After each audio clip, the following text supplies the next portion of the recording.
Hello, good morning. Itong tutorial na to is how to install Chrome OS in your laptop using a VirtualBox. Bali, ganito po.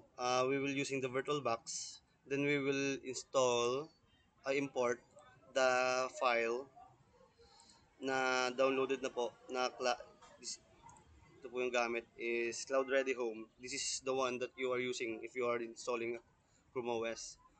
Then I already downloaded the file, but I am just demoing to you how to install it here in the VirtualBox. Okay, this is the file, Cloud Ready Home. Pag na-download nyo na po yan, which is 2.3 gig, i-import nyo po mismo dito sa file ng VirtualBox. Then, ang kalalabasan po niyan is this one, the VM.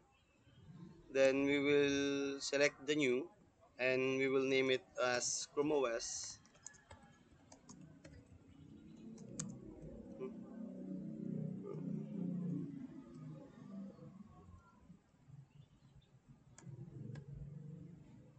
Chrome OS.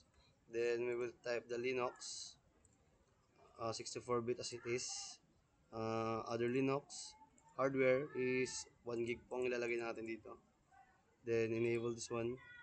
Hard disk.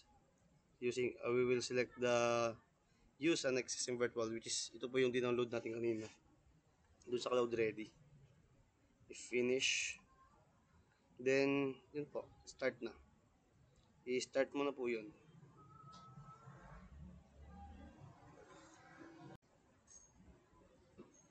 Bari, pag natapos mo download yung file, ganito po ang kalalabasan ng operating system. Let's start. Let's go. And capture.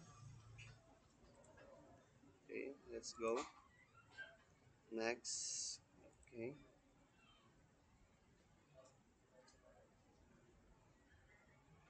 Wait lang po tayo for the updates.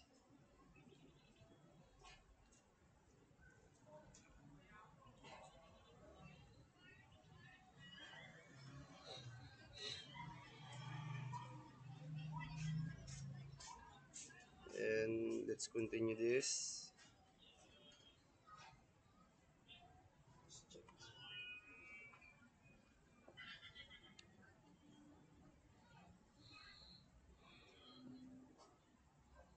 Then we will sign our Google account, which is my personal Google account.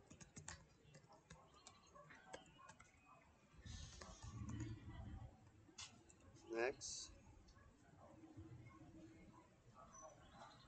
I will enter my password.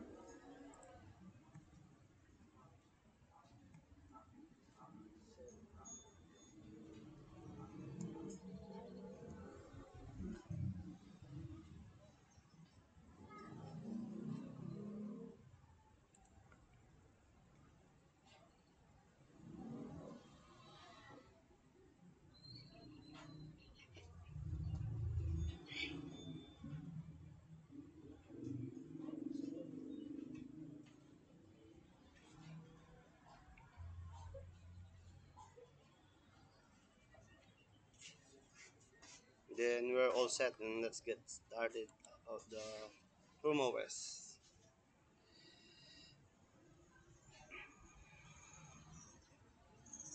Bali, yun po. Ganun lang po kasimple mag-install ng operating system ng Chrome OS. And we're ready to go. Pwede na po natin gumamit ng browser for browsing youtube.com.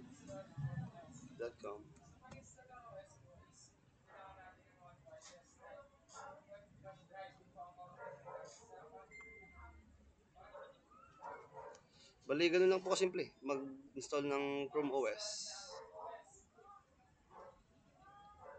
Thank you.